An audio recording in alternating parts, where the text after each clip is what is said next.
Paz, graça e paz, boa tarde. Eu quero começar com a leitura do capítulo 23 do livro de Jó, do livro de Jó. Diz assim: Diante do exposto, Jó tomou a palavra e respondeu: Até o presente momento reclamo com revolta e amargura. Apesar dos meus gemidos, a mão dele pesa forte sobre a minha vida. Ah, se eu soubesse onde poderia encontrá-lo, então me chegaria ao seu tribunal. Eu lhe apresentaria a minha causa e a minha boca estaria repleta de argumentos. Ouviria atentamente o que ele me responderia e avaliaria com cuidado tudo quanto me dissesse. Porventura, segundo a grandeza de seu poder, contenderia comigo? Penso que não. Ele não me acusaria de nada. Ali o homem íntegro pleitearia com ele. Eu seria considerado inocente e sairia liberto da presença do meu juiz. Entretanto, se busco no Oriente, lá ele não está. Se parto para o Ocidente, tampouco o encontro. Quando ele está agindo no Norte, não o consigo enxergar. Quando suas ações ocorrem no Sul, nem a sombra dele me é possível perceber. Todavia, ele conhece bem o caminho por onde passam os meus pés. Se me colocar à prova, constatará que sairei puro como ouro refinado. Os meus pés acompanharam as suas pegadas, mantive-me no seu caminho sem desviar-me dele para lado nenhum. Jamais me apartei dos mandamentos dos seus lábios. Dei mais valor às palavras de sua boca do que ao meu próprio pão de cada dia. Contudo, ele é o Todo-Poderoso. Quem lhe poderá fazer qualquer oposição? Ele faz o que decide fazer e realiza quando deseja. Sendo assim, ele cumprirá o que está decidido a meu respeito e todos os demais planos que tem consigo. Por esse motivo, fico apavorado diante dele. Pensar em tudo isso me enche de temor. Deus fez o meu coração desfalecer de medo. O Todo-Poderoso causou-me grande pavor. Contudo, as provocações não me fizeram calar, e as densas trevas que cobrem o meu rosto não puderam silenciar-me. Graças a Deus pela sua palavra. Nós vamos falar um pouco sobre oração, né? Esse texto aqui é apresentado em algumas referências como assim, o anseio da alma humana por Deus. Jó, figura conhecida universalmente, né, pelo terrível sofrimento a que foi submetido, está ainda de luto. O homem está de luto. Ele perdeu rigorosamente tudo, tudo, né? Não ficaria nenhum registro da presença dele sobre a terra, não fosse a esposa e alguns amigos que souberam do que havia acontecido com ele, porque ele não. As pessoas falam dos bens, dos animais, das propriedades, né? Mas ele perdeu todos os seus filhos. E para um homem, tanto nos dias de hoje, quanto nos dias passados, a perda dos filhos significaria ter o nome apagado, ter o nome esquecido, né? A ausência de uma linhagem para dar seguimento à história da família, isso era uma tragédia sem igual. A perda de filhos hoje também é uma tragédia sem igual, né? Porque não segue o curso natural, não segue o curso esperado dos acontecimentos da vida. Mas este homem estava de luto. Alguns gostam de frisar os bens, né, que ele possuía, era o homem mais rico do Oriente, né? Esse negócio de riqueza, de dinheiro, chama muito a atenção. Hoje chamava muita atenção no passado. Mas é um homem declarado justo por Deus. No âmbito das suas limitações, do seu ambiente, do seu conhecimento, ele era um homem temente a Deus, que buscava viver em obediência a Deus, que intercedia da maneira que ele sabia, inclusive pelos filhos, oferecendo sacrifícios, né, como oferta de sacrifício, para purificar a si mesmo e a seus filhos de algum pecado que talvez houvessem conhecido. Esse homem, nós conhecemos a história, né, autorizado por Deus, Satanás lançou a vida dele na mais completa ruína e humilhação, né? Não só a perda da sua família, né, dos seus filhos, mas também a perda da sua saúde física, né? O seu corpo foi tomado pela enfermidade. Tá. Nós temos esse homem de luto. Nós temos esse homem sofrendo. A Bíblia fala que em todos esses acontecimentos Jó não havia pecado. E de fato, Jó não pecou. Jó não pecou. Jó não pecou a perder todos os bens, Jó não pecou contra Deus a perder os seus filhos, ele se manteve em silêncio, deu graças a Deus e se prostrou, né? Se lançou nas cinzas, no pó, aguardando o desfecho do que seria o restante da vida dele. Aí lhe chegam esses amigos, né? Lhe chegam esses amigos. Esses amigos eram amigos e após uma semana de jejum e profundo silêncio, né? Se deram ao trabalho de tentar entender, né? Tentar interpretar, tentar consolar Jó, tentar explicar para Jó o que havia acontecido na vida dele. E nós sabemos que todos os amigos pecaram, porque no final, esses homens, Jó precisa interceder por eles. Esses homens pecaram na sua tentativa de explicar Deus. E Jó também pecou nesse aspecto, né? De tentar explicar de acordo com a sua experiência, com o seu pequeno conhecimento da vida e das realidades da vida, né? Ao se defender das acusações que eram feitas, ele acaba insinuando ou mesmo dizendo que Deus estava sendo injusto com ele.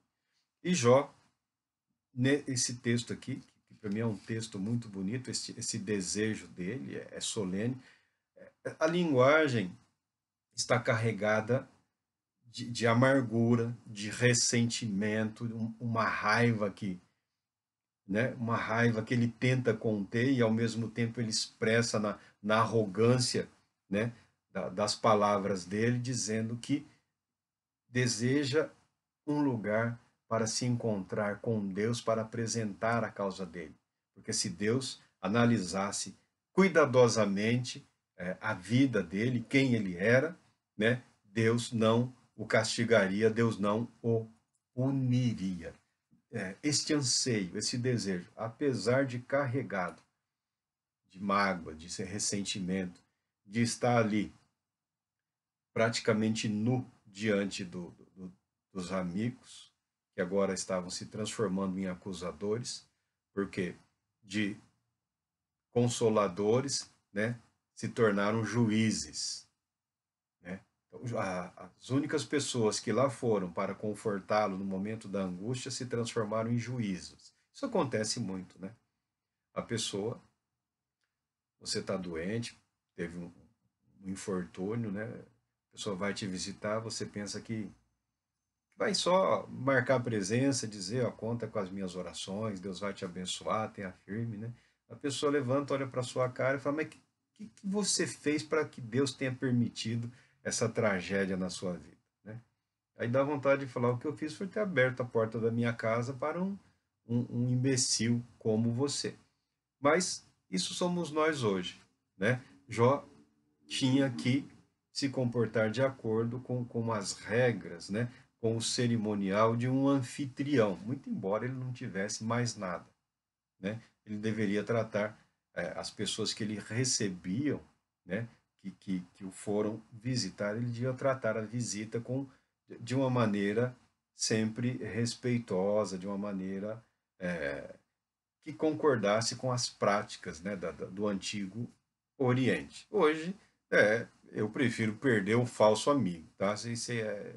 Tchau, até logo, filho. Vai viver sua vida, se afasta de mim, porque você não vai me contaminar com a sua doença, com a sua perplexidade, né? Se a pessoa não tem estrutura psicológica, emocional, espiritual para permanecer por algum tempo que seja, né, na companhia de alguém que está sofrendo, que está abalado pela morte, né, pela tragédia, né, pela dor intensa. Se você não tem estrutura para suportar aquele momento, não vá.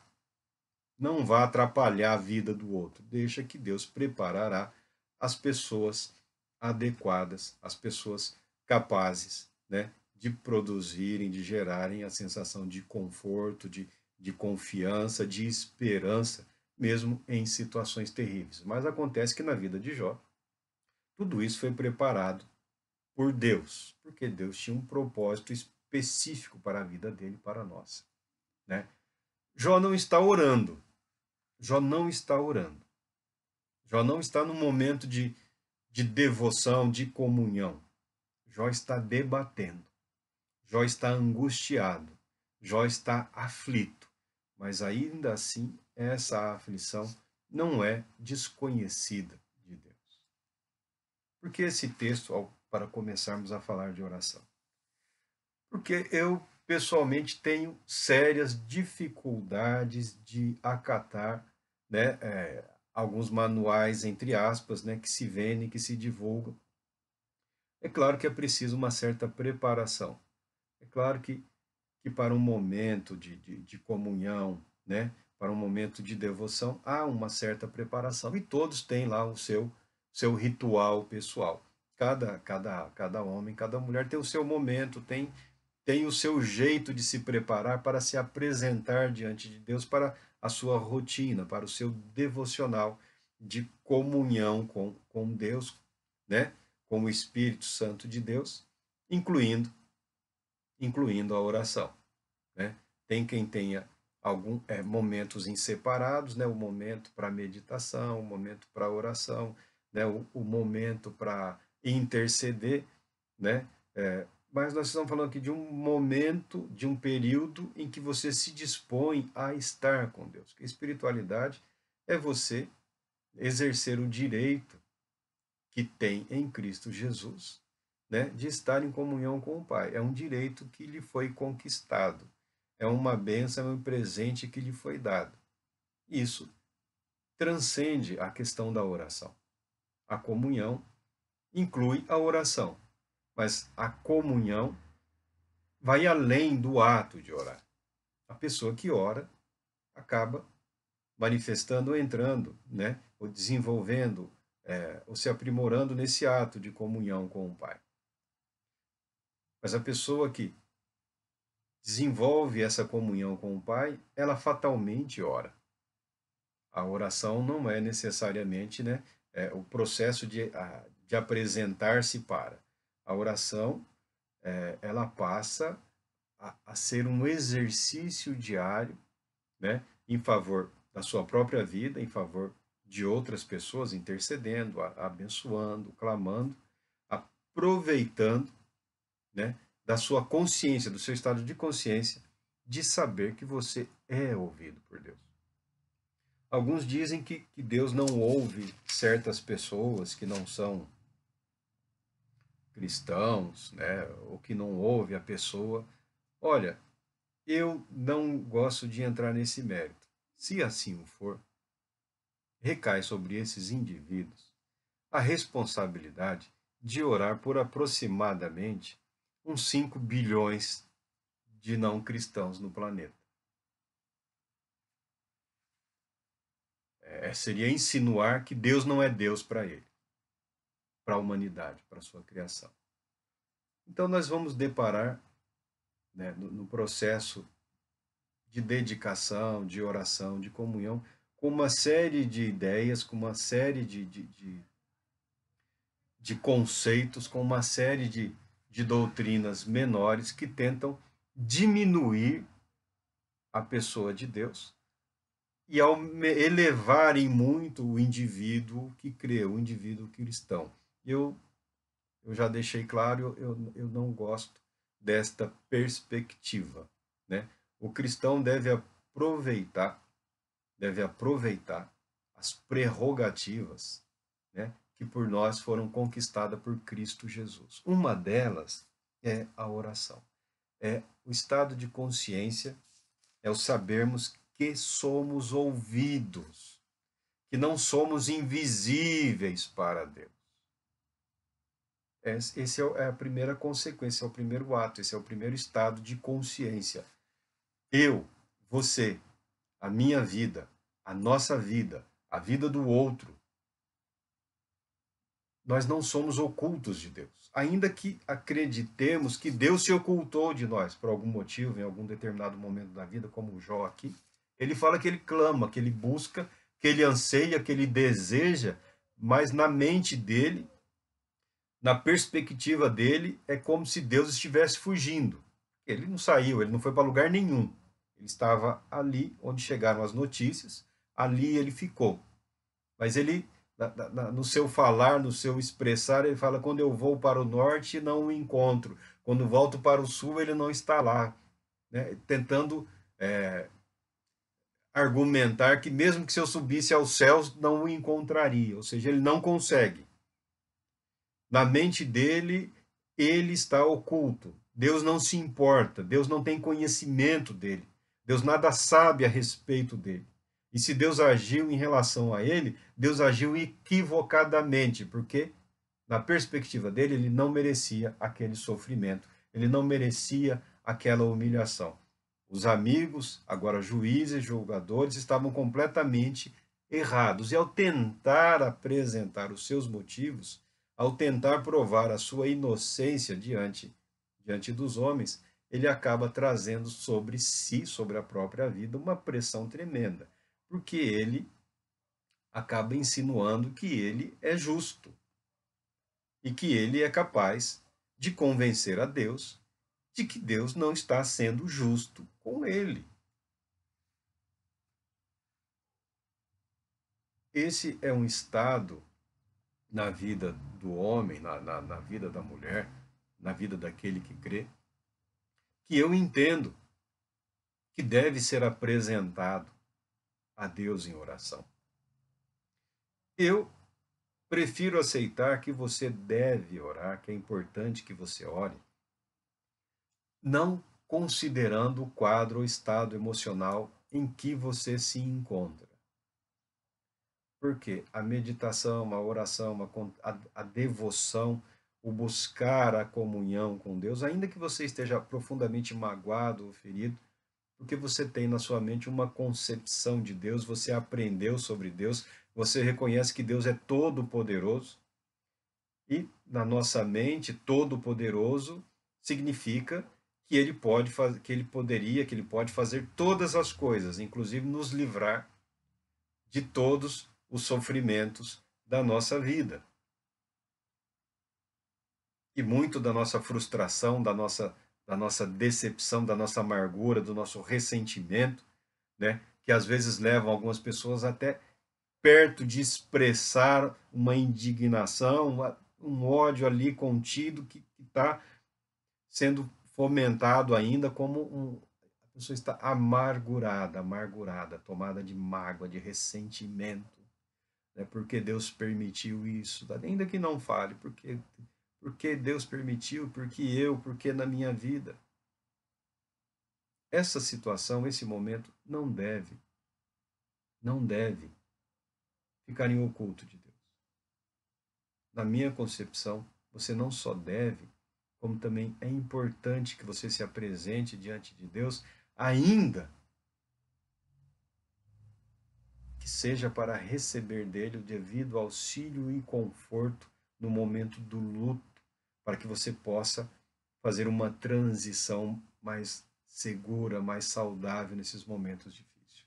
Ainda que seja no momento da perda, da revolta, no momento em que você perdeu o controle de si mesmo, não me interessa, não me importa. Eu acredito que todo o seu ser, toda a sua vida é importante para Deus. E você não deve tentar ocultá-la do Senhor. Nós não devemos apresentar diante do Pai, diante do Deus Santo e Todo-Poderoso, uma caricatura daquilo que nós pretendemos ser. Né? A questão da espiritualidade é essa. Algumas pessoas, né, pegam aí se é que existe, um projeto relâmpago, né? Os finais de semana, né? Uma semana, né? Tem uns projetos aí de 40 dias, que já é extraordinário, 40 dias, né? Que vão transformar a sua vida. Queira Deus que funcione, que dê certo. E a pessoa passa a apresentar aquele projeto, aquela caricatura, né, do indivíduo que ele quer ser, da espiritualidade que ele deseja ter, mas ainda não tem, ainda não é. Eu entendo que Deus vai tratar na sua vida, Deus vai ouvir as suas orações, Deus ouve você, né? O Espírito de Deus te trará o conforto, a consolação, o fortalecimento, principalmente a partir do momento em que você se apresenta diante de Deus em oração, totalmente transparente, tal qual Jó.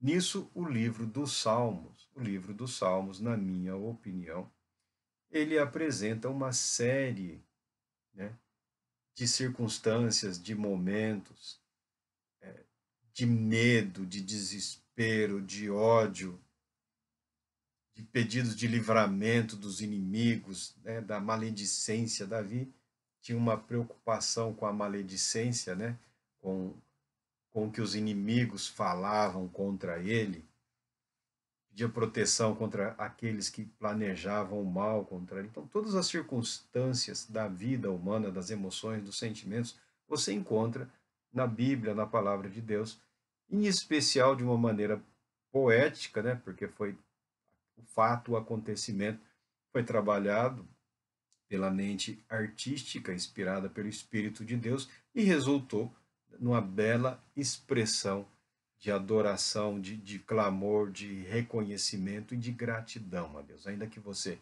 inicie o seu momento de oração, eu estou certo de que com o tempo, com a perseverança, com a busca correta ou com a disposição correta, você receberá os benefícios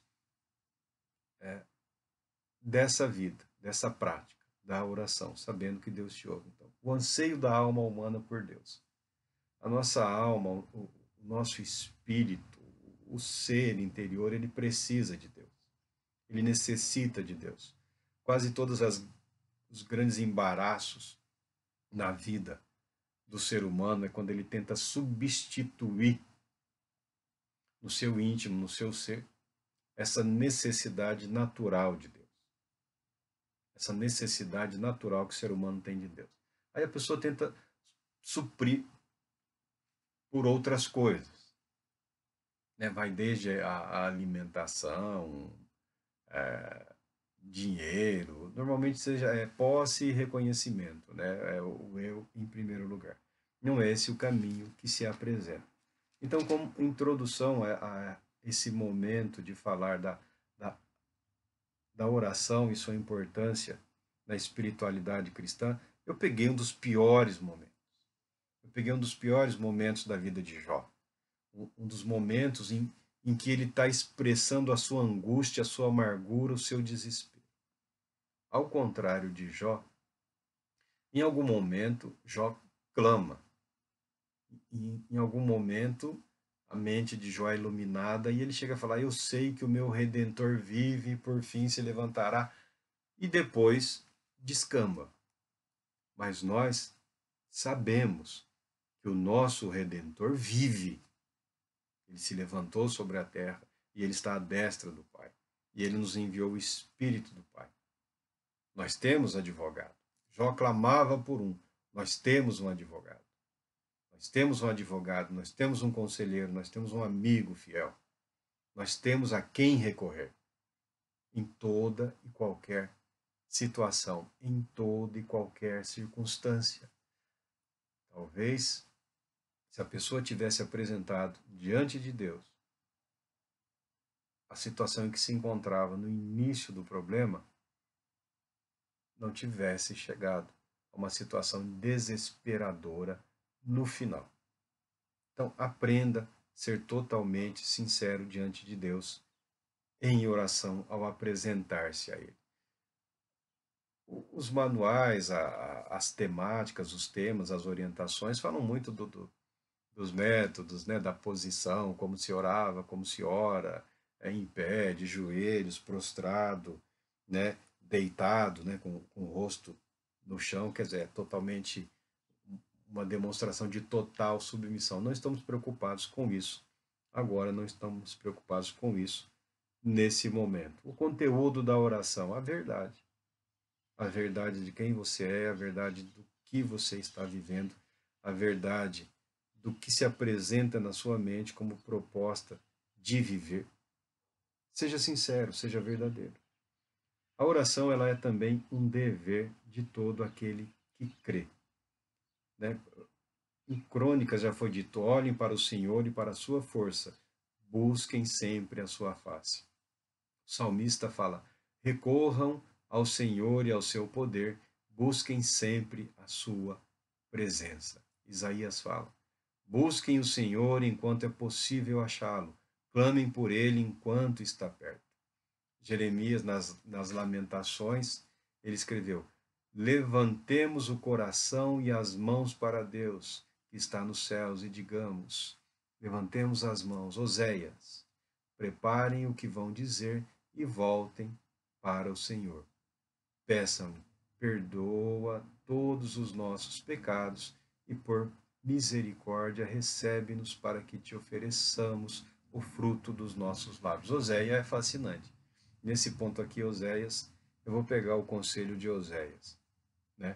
Uma preparação, como disse aqui, antes da oração, ela é bastante interessante. Né, Oséias? Preparem o que vão dizer e voltem para o Senhor. Eu até tenho uma agenda de oração. Muitas pessoas têm um programa, alguns têm um programa de oração, e nesse programa de oração incluem-se diversas áreas da vida do indivíduo, né? A oração por si mesmo, a oração de comunhão, a oração de intercessão por outras pessoas. Então, é interessante que na nossa preparação, você fala: Marco, mas eu já não tenho tempo, você ainda fala que eu tenho que me preparar para orar. Faz parte do processo a preparação. Imagina que você tem uma audiência aí, você consegue uma audiência aí com alguém importante, né? Hoje fulano de tal abriu audiência, você foi escolhido, né, para se apresentar lá diante de uma pessoa, do rei. Vamos imaginar que nós temos um rei aqui, né? O rei vai te receber em audiência. Ó, é hoje. Agora são 14h40, ele vai te receber às 17 horas. Você tem algum tempo. Então você vai se apresentar diante do rei para dizer o quê? Estou aqui, majestade, prazer, né? Sala bonita, trono legal. Você como integrante, né?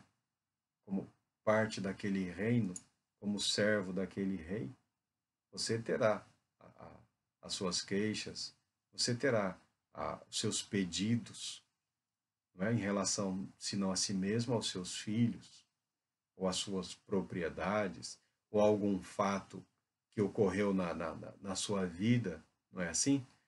Me furtaram um bezerro e está fazendo falta. Então, saber não necessariamente o que vai falar, porque com o tempo a pessoa cria uma dinâmica dessa conversação, dessa contemplação, dessa comunhão. Mas estabelecer alguns propósitos mínimos. Né? Hoje, nas minhas orações, eu não posso esquecer dele. E ter essa preparação. O ato de preparar-se já começa a fazer parte dessa comunhão. O preparar-se para falar. Os assuntos que serão levados, os temas que serão apresentados. No passado eu já ouvi algumas pessoas, a sugestão de homens do passado, né, a que você tenha uma relação, lá, uma lista. Esse ano, né, você anota aí todos os seus alvos, todos os seus pedidos de oração e vai ticando lá quando Deus respondeu, quando as coisas aconteceram. Esse é um relacionamento bastante contábil, né? Contábil, relação de uma relação de seria de causa e efeito, de, de benefício. Valeu a pena orar a Deus esse ano? De 30 propósitos que eu coloquei aqui, 16 foram atendidos, mais da metade. Eu não gosto de pensar dessa maneira, é uma maneira insana, né? É uma maneira contábil de um relacionamento de interesse próprio. Quando a vida de oração tem o objetivo de expressar a nossa devoção, a nossa adoração, a nossa confiança em Deus, a nossa dependência em Deus. Se nós temos dificuldades para entendermos o que Ele permite, o que Ele não permite, ou a maneira como Ele soberanamente governa as nossas vidas e o universo todo, parabéns, você não está sozinho, tá? Fique tranquilo. Fique tranquilo, porque a imensa maioria das pessoas tem essa mesma dificuldade. E olhando para trás, nós sempre podemos dizer assim: ah, poderia ter sido diferente. Tá bom. Então, se olhando para trás, nós sempre podemos dizer que poderia ter sido diferente, olhando para a frente, nós vemos a possibilidade de agirmos de maneira diferente. Agirmos com um posicionamento correto, adequado e escriturístico, segundo a palavra de Deus. E a vida de oração é parte disso. O universo é governado e regido por leis fixas, graças a Deus. Graças a Deus.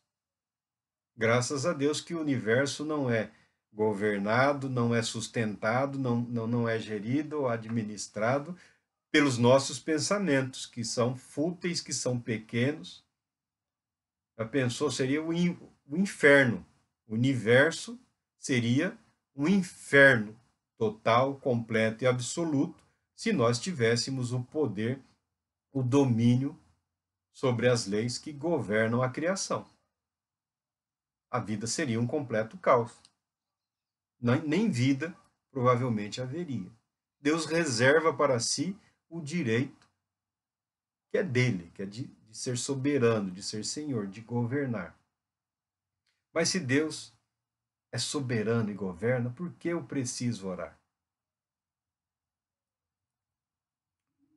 Ainda que a oração não fosse capaz de proporcionar ou desencadear um ato de fé que resulta, em alguns momentos, em um milagre, em alguma intervenção, inclusive na natureza, na criação, ainda que não houvessem milagres, né? Ainda que milagres não ocorressem, a oração seria o ato de comunhão com o Pai. Aí você fala, mas eu não vou orar porque não vai mudar nada. É o que nós falamos. A essa altura da vida, eu não sei quanto tempo viveu quem está assistindo esse vídeo, eu sei que eu cheguei aos 51, né? Daqui para frente, né? É uma estabilizadinha, depois, tchau. Né? Depois é até logo, né? Vou seguir o caminho de todos os mortais. Tá? Mas uma coisa que eu aprendi, e se você que é esperto, é inteligente, já deve ter aprendido há muito tempo, na nossa vida, nas nossas relações pessoais, familiares, né, sociais, é até possível interferir na vida de outra pessoa. É até possível, né, você interferir de maneira positiva, ajudar, abençoar e tal. Mas até hoje eu não fui capaz de mudar absolutamente ninguém. Eu não fui capaz de transformar absolutamente ninguém. Eu não fui capaz de transformar ou moldar absolutamente nada segundo a minha vontade ou o meu querer. Eu tenho sido capaz de viver, de me relacionar, de me expressar, aprendendo a dominar os limites das conveniências sociais, pessoais, familiares e tudo mais. Eu aprendi isso, nós aprendemos isso, você certamente aprendeu isso muito mais cedo, muito antes. Eu não consigo mudar absolutamente nada na minha vida. Mas existe uma pessoa que eu consigo influenciar de maneira positiva a ponto de gerar uma transformação, uma nova dinâmica, um novo propósito. Quem? Eu. A partir do momento em que eu me disponho a me submeter à vontade de Deus. Já que você chegou à conclusão que não vai conseguir mudar nada, eu não penso assim. Eu acredito que as bênçãos decorrentes da oração, elas acontecem. Mas ainda que você pense que não vai mudar nada, que você está falando de si mesmo. Você está falando da sua vida. Ah, mas se eu não trabalhar, claro que tem que trabalhar. Já que você descobriu que você não consegue realizar nenhum milagre, você pode permitir que a oração cumpra o seu propósito, de manter esse vínculo de comunhão criado pelo Espírito Santo com o Filho com o Pai com o Espírito, e nós incluídos nesse relacionamento. Isso vai mudar você. Isso tem mudado a minha vida, isso tem moldado a minha vida. Aos poucos, esse processo, a, a dinâmica de espiritualidade, do desenvolvimento, eu não estou escrevendo um livro, é uma proposta de uma vida. Então, quando você aprende a colocar a sua vida nessa dinâmica, você percebe que é um modo de viver, é uma maneira de viver, é uma concepção da realidade da fé em Cristo Jesus. E na dinâmica da vida de oração, nos momentos de oração, como tudo nessa vida, como tudo nesse mundo, a organização acaba se tornando importante. Então, Oséias aqui, meus olhos estão passando por vários temas, por vários versículos. Oséias aqui apresenta: preparem o que vão dizer e voltem ao Senhor. Não se apresenta diante de Deus tolamente, como se fosse uma. Nós não suportamos mais. A igreja não é capaz mais de suportar tanta brincadeira, tanto espetáculo deprimente. Há um momento em que nós precisamos admitir que a reverência, ela é fundamental, ela é necessária. Nós precisamos desta preparação, desse cuidado. Alguns têm um ritual mais complexo, que a pessoa se prepara, toma um banho, prepara, tem o ambiente adequado. Se você não tem um ambiente apropriado, né, você precisa aprender a criar esse ambiente. Onde eu crio esse ambiente? Você cria esse ambiente no seu intelecto, na sua mente. Você aprende a exercitar a sua mente de maneira a criar um ambiente, um lugar seguro para a sua oração, para o seu momento de oração, para o seu momento de meditação, tá? Porque nem todo mundo tem condições de ter aí um anexo, um ambiente separado, silencioso. E nesse mundo perturbado que nós vivemos hoje em dia, é importante também você dominar algumas técnicas de oração silenciosa, tá? Tudo deve ser apresentado diante de Deus. Tudo, absolutamente tudo. Mas nem tudo precisa ser pronunciado próximo aos homens, aos ambientes, às pessoas.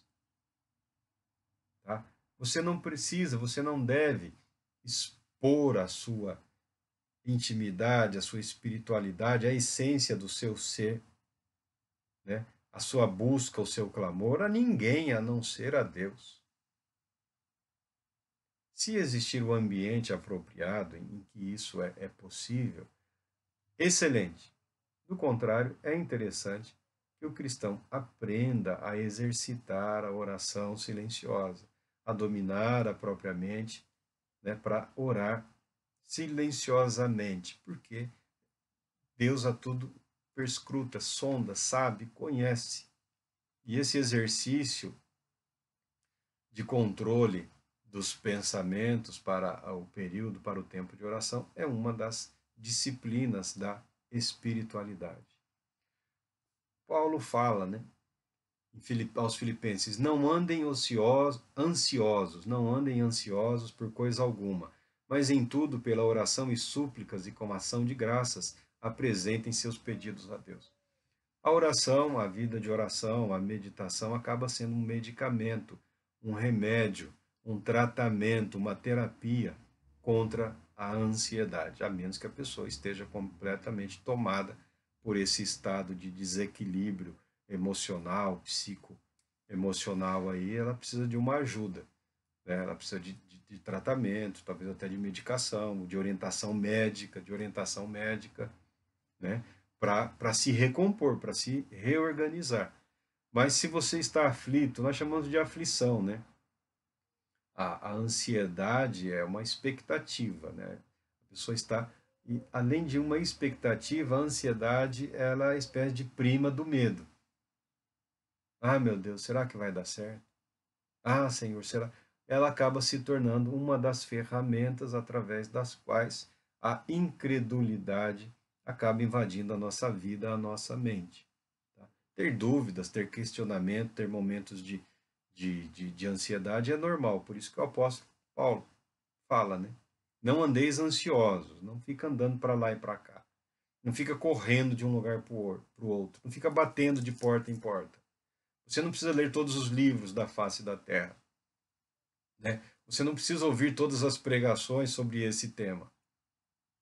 Você precisa, é fundamental, que em algum momento você aprenda a colocar diante de Deus as suas ansiedades, as suas necessidades, as suas aflições, os seus temores, os seus medos, para ser por Ele trabalhado, para ser por Ele tratado, para ser por Ele curado, para ser por Ele aperfeiçoado, aprendendo a passar mais tempo diante de Deus, mais tempo em comunhão com Deus, nós recebemos fortalecimento para enfrentarmos as dificuldades da vida, principalmente, principalmente todo aquele que sabe que depois do seu período de oração, depois da sua devoção, que seja pela manhã ou de madrugada, à noite, você tem a cruz para colocar no ombro e vai levá-la até o seu calvário. Não adianta tentarmos usar a nossa fé para fugirmos da realidade. Eu interpreto a fé, né, a oração, a comunhão, o desenvolvimento de disciplinas chamadas espirituais, para que você estabeleça, para que você aprenda a criar, para que você aprenda a usufruir de um lugar seguro, de um ambiente seguro, de uma estrutura mental, psicológica, espiritual saudável, para te purificar, para te curar, para te fortalecer, para te encorajar. Por quê? Na vida, o próprio Senhor Jesus. Quem não toma a sua cruz e me segue não é digno de mim. Então, cada um sabe onde está ferindo o ombro, né? Todos sabem a distância que está do Calvário. E nós não temos, em muitas ocasiões da nossa vida, como evitar determinadas situações e circunstâncias. Então, nós devemos apresentar essas situações diante de Deus, nós devemos apresentar-nos a nós mesmos diante de Deus. E os questionamentos da nossa vida, os alvos que estabelecemos para a nossa vida, aqueles que nós amamos, né? Aqueles que conhecemos e pedir a Deus até por aqueles, né, que nós não amamos tanto assim. Paulo continua dizendo: dediquem-se à oração, estejam alertas e sejam agradecidos. E diz depois: orem continuamente, orem sem cessar. Não está falando aqui de 24 horas de uma pessoa orando ou uma semana inteira, tá? Isso é humanamente impossível. Impossível. É claro que, sob determinadas circunstâncias, cria-se no ser humano o que alguns chamam de um estado alterado de consciência, que acaba afetando o organismo e a pessoa fica num estado de alerta, de vigilância, por alguns dias até. Por alguns dias. Mas isso é em situações extremadas, diferenciadas, né? A pessoa entra num estado mental alterado e o seu organismo é afetado por isso e a pessoa fica, às vezes, 3, 4 noites sem dormir, perde a fome, né? Não sente o sono, não tem desejo de se alimentar, mas isso não dura muito. Isso não é necessariamente uma atuação do Espírito de Deus. Não é necessariamente. Isso, sob certos aspectos, é até muito perigoso. Porque o que a Bíblia nos orienta, o que a palavra de Deus nos ensina, é que nós devemos aprender a ter uma vida regular, uma vida normalizada. Então, é importante que você aprenda a aproveitar o seu dia.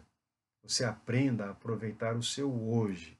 Para de jogar para o dia de amanhã as expectativas e as frustrações do que você não realizou hoje.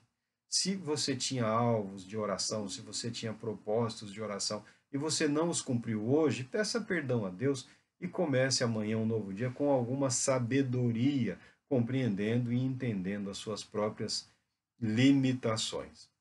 Até aqui fizemos uma orientação, uma introdução sobre oração, e eu iniciei aqui usando Jó, expressando um dos momentos mais angustiantes, difíceis da vida dele, que não estava oculta diante de Deus. E o momento da sua vida, o momento pode ser difícil, pode ser impossível, pode ser terrível, desesperador, não está oculto, não está oculto aos olhos do Pai. Você deve orar. Ainda que você não esteja nada bem, ainda que você esteja péssimo, ainda que você esteja completamente destruído, coloque-se diante de Deus. Clame a Ele. Apresente o seu clamor, o seu lamento, a sua aflição, o seu desespero. Estou certo de que Ele está te ouvindo, de que Ele está te ouvindo.